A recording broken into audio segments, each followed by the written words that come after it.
السلام علیکم ورحمۃ اللہ وبرکاتہ۔ دوستو، اللہ کے نبی صلی اللہ علیہ وسلم کی مدنی زندگی کا جو ہے بیان چل رہا ہے۔ مکۃ المکرمہ کے اندر مسلمانوں کی یہ حالت تھی کہ وہاں پر اللہ کا نام لینا بھی مشکل تھا۔ حضرت ابو ذر غفاری رضی اللہ تعالیٰ عنہ کے بارے میں آتا ہے کہ جب انہوں نے مسجد حرام کے اندر اشہد ان لا الہ الا اللہ و اشہد ان محمدا عبدہ ورسولہ صرف اتنا کلمہ پڑھا کہ لوگ باغ آپ پر جو ہے چاروں طرف سے ٹوٹ پڑے اور آپ کو اتنا مارا کہ مرنے کے قریب ہو گئے۔ تو مکہ کے اندر تو اللہ کا نام لینا بھی مشکل تھا، تو وہاں پر مسلمان جو ہے چھپ چھپ کر نماز پڑھا کرتے تھے۔ تو وہاں پر اجتماعیت تو جو ہے ممکن ہی نہیں تھی کہ لوگ باغ وہاں پر جو ہے جماعت کے ساتھ نماز پڑھ لے۔ لیکن جب مدینے کے اندر مسلمان آ گئے، ہجرت کر کے مدینہ پہنچ گئے، تو وہاں پر اتنی اجازت مل گئی کہ تمام کے تمام لوگ ایک ساتھ مل کر جو ہے نماز ادا کر لیں۔ اب لوگ باغ نماز ادا کیسے کرے، اس کی ترتیب کیا بنے؟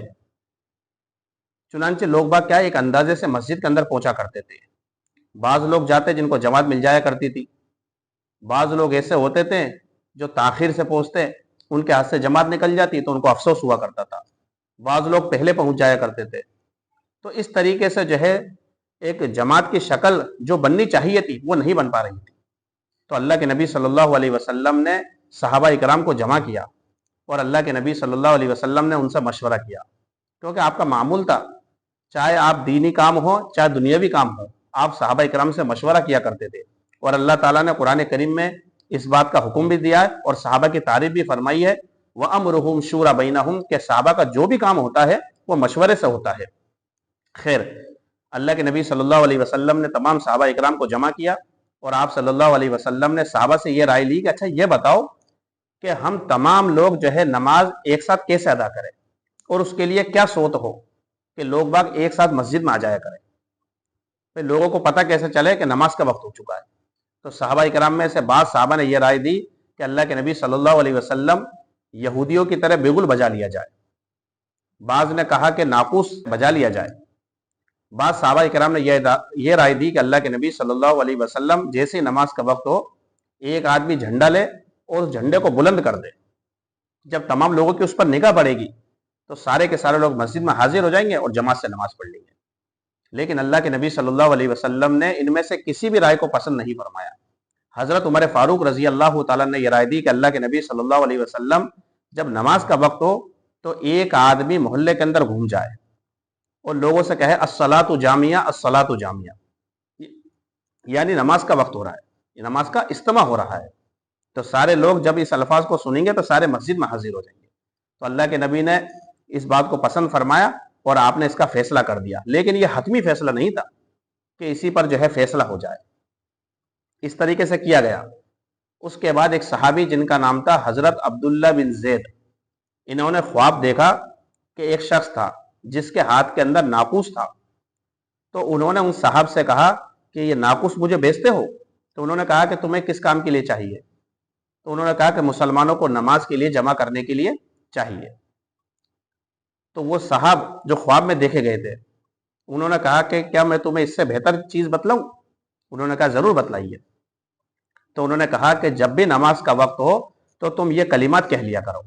پھر انہوں نے ان صحابی کو جو ہے وہ کلمات سکھائے جو ہم نماز کے اندر پڑھتے ہیں۔ تو وہ صحابی اللہ کے نبی صلی اللہ علیہ وسلم کے پاس گئے اور اللہ کے نبی کو جو ہے خواب بتلایا کہ اللہ کے نبی میں نے اس طریقے سے خواب دیکھا ہے اور یہ کلمات انہوں نے کہنے کے لیے کہا ہے۔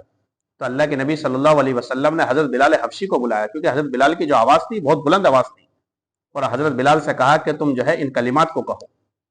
جب حضرت بلال حبشی نے جب اذان دی تو یہی کلمات جب حضرت عمر کے کان میں پڑے تو وہ دوڑے ہوئے چلے آئے اور اللہ کے نبی سے کہا کہ اللہ کے نبی یہی خواب میں نے بھی دیکھا ہے۔ تو آپ صلی اللہ علیہ وسلم نے اللہ کا شکر ادا کیا اور فرمایا کہ یہ سچا خواب ہے۔ تو یہ اذان کا جو ہے واقعہ تھا، یہ مختصر واقعہ میں نے آپ کے سامنے بیان کیا ہے کہ اذان کس طریقے سے مشروع ہوئی ہے۔ صحابہ کرام نے الگ الگ رائے دی۔ تو یہ خواب دیکھنے والے جو تھے وہ حضرت عبداللہ بن زید تھے، انہوں نے خواب میں فرشتے کو اذان دیتے ہوئے دیکھا، اور جب سے جو ہے اذان کا طریقہ شروع ہو گیا، سب سے پہلے فجر کی اذان کے اندر الصلاۃ خیر من النوم جو کہا گیا ہے وہ حضرت بلال نے کہا ہے۔ یہ تو ہو گیا اذان کا واقعہ۔ اب اذان کے بارے میں جو ہے چند باتیں ہم سمجھ لیں کہ جب اذان کہی جائے تو جس طریقے سے مؤذن اذان کہہ رہا ہے اسی طریقے سے ہم بھی جو ہے الفاظ کو دہرائے۔ مثال کے طور پہ مؤذن کہہ رہا ہے اللہ اکبر، تو ہم بھی اللہ اکبر کہے، تو پوری کی پوری اذان ہمیں اسی طریقے سے کہنی ہے جس طریقے سے مؤذن کہہ رہا ہے، لیکن ہے تھوڑا سا فرق ہے، حی علی الصلاۃ اور حی علی الفلاح کے وقت ہمیں کہنا لا حول ولا قوت الا باللہ، اور فجر کے اندر جو الصلاۃ خیر من النوم کہا جاتا ہے اس وقت میں کہنا ہے صدقتا و بررتا۔ اذان کی جو ہے بہت زیادہ فضیلت ہے، حدیث کے اندر یہ فرمایا کہ سب سے پہلے تو یہ اس بات کا خیال رکھے کہ بعض مرتبہ یہ دیکھا جاتا ہے کہ جب اذان ہوتی ہے تو لوگ باغ جس کام کے اندر مشغول ہے اسی کام میں لگے رہتے ہیں، ان کو ذرا بھی فرق نہیں پڑتا۔ بعض لوگ بات چیت کے اندر مشغول ہے، بعض گانے سننے کے اندر، ٹی وی دیکھنے میں مشغول ہے، اسی میں لگے ہوئے ہوتے ہیں۔ حالانکہ جب اذان ہو تو ہم جو ہے ہنسی مذاق تمام کی تمام چیز اور جتنی بھی لغویات ہے تمام کی تمام چیزوں کو ہم بند کر دیں۔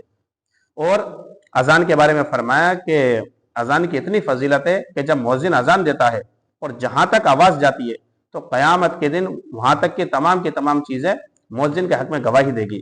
ایک حدیث کے اندر یہ فرمایا کہ قیامت کے دن مؤذن حضرات کا سر جو ہے وہ اونچا ہوگا۔ ایک حدیث کے اندر یہ بھی فرمایا گیا ہے کہ جو شخص اللہ کی رضا کے لیے 7 سال، اور ایک روایت کے اندر 12 سال کا بھی ذکر ہے کہ جو اللہ کی رضا کے لیے اذان دے گا اللہ تعالیٰ اس کو جہنم سے بری کر دے گا۔ تو اللہ تعالیٰ جو ہے مجھے بھی، آپ کو بھی، اور تمام مسلمانوں کو جو ہے اذان کی قدر کرنے کی توفیق دے۔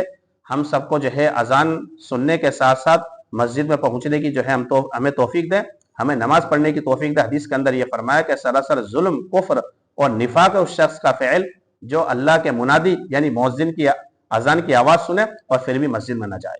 اللہ تعالیٰ عمل کی توفیق۔